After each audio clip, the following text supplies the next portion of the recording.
ಬೀದರ್ ಪೊಲೀಸರಿಂದ 36 ಲಕ್ಷಕ್ಕೂ ಅಧಿಕ ಮೌಲ್ಯದ ಸ್ವತ್ತು ಜಪ್ತಿ. ಬೀದರ್ ಜಿಲ್ಲೆ ಹುಮನಾಬಾದ್ ಉಪವಿಭಾಗ ವ್ಯಾಪ್ತಿಯಲ್ಲಿ 20 ಕಳ್ಳತನ ಪ್ರಕರಣ ಭೇದಿಸಿ 36 ಲಕ್ಷಕ್ಕೂ ಅಧಿಕ ಮೌಲ್ಯದ ಸ್ವತ್ತುಗಳನ್ನು ಜಪ್ತಿ ಮಾಡಿಕೊಂಡು ಆರೋಪಿತರನ್ನ ನ್ಯಾಯಾಂಗ ಬಂಧನಕ್ಕೆ ಒಪ್ಪಿಸಲಾಗಿದೆ ಎಂದು ಎಸ್ಪಿ ಪ್ರದೀಪ್ ಗುಂಟೆ ತಿಳಿಸಿದರು. ಜಪ್ತಿ ಮಾಡಲಾದ ಚಿನ್ನಾಭರಣ ಹಾಗೂ ನಗದು ಹಣ ಮೊಬೈಲ್ಗಳನ್ನು ವಾರಸುದಾರರಿಗೆ ಹಸ್ತಾಂತರಿಸುವ ಉದ್ದೇಶದಿಂದ ಆಯೋಜಿಸಲಾಗಿದೆ. ಕಾರ್ಯಕ್ರಮಕ್ಕೂ ಮುನ್ನ ಸುದ್ದಿಗಾರರಿಗೆ ಮಾಹಿತಿ ನೀಡಿ ಒಟ್ಟು ಪ್ರಕರಣಗಳ ಪೈಕಿ 11,52,000 ನಗದು ಹಣ, 12,48,000 ಮೌಲ್ಯದ ಚಿನ್ನಾಭರಣ, 8 ಬೈಕ್, ಮಹೀಂದ್ರ ಗೂಡ್ಸ್ ವಾಹನ ಹಾಗೂ ಆಟೋ ಸೇರಿ 8-7 ಲಕ್ಷ ಮೌಲ್ಯದ ವಾಹನಗಳು ವಶಕ್ಕೆ ಪಡೆದು ಆರೋಪಿತರನ್ನ ನ್ಯಾಯಾಂಗ ಬಂಧನಕ್ಕೆ ಒಪ್ಪಿಸಲಾಗಿದೆ ಎಂದು ತಿಳಿಸಿದರು. ಇವೆಲ್ಲವನ್ನ ವಾರಸುದಾರರಿಗೆ ಹಸ್ತಾಂತರಿಸಲಾಗುತ್ತದೆ ಎಂದು ಎಸ್ಪಿ ಪ್ರದೀಪ್ ಗುಂಟಿ ವಿವರಿಸಿದರು. ಈ ಕಾರ್ಯಕ್ರಮದಲ್ಲಿ ಡಿವೈಎಸ್ಪಿ ಮಡೋಳಪ್ಪ, ಸಿಪಿಐ ಸಂತೋಷ್ ತಟ್ಟಪಳ್ಳಿ, ಶ್ರೀನಿವಾಸ್ ಅಲ್ಲಾಪುರಿ,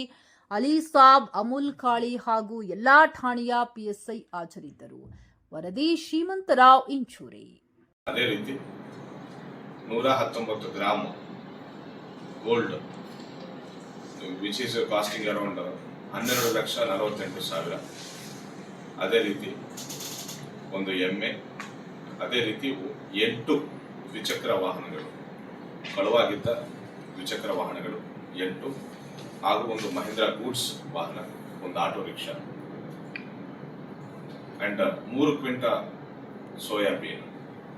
ಈ 20 ಪ್ರಕರಣಗಳಲ್ಲಿ ಹುಮನಾಬಾದ್ ಉಪವಿಭಾಗ ಪೊಲೀಸ್ ಸಿಬ್ಬಂದಿಗಳು, ಅಧಿಕಾರಿಗಳು ಸೇರಿ ಭೇದಿಸಿ ಸೀಸ್ ಮಾಡಿದ್ದ ಸ್ವತ್ತಿನ ವಿವರಗಳು ಇವೆ. ಅದೇ ರೀತಿ ಟೋಟಲ್ 28 ಅಫೆಂಡರ್ಸ್, 20 ಪ್ರಕರಣಗಳಲ್ಲಿ 28 ಅಫೆಂಡರ್ಗಳನ್ನು ನಾವು ಅರೆಸ್ಟ್ ಮಾಡಿದ್ದೇವೆ. ಅದರಲ್ಲಿ 24 ಅಫೆಂಡರ್ಗಳು ಬೀದರ್ ಅಥವಾ ಗುಲ್ಬರ್ಗಾಗೆ ಸೇರಿದ್ದವರು.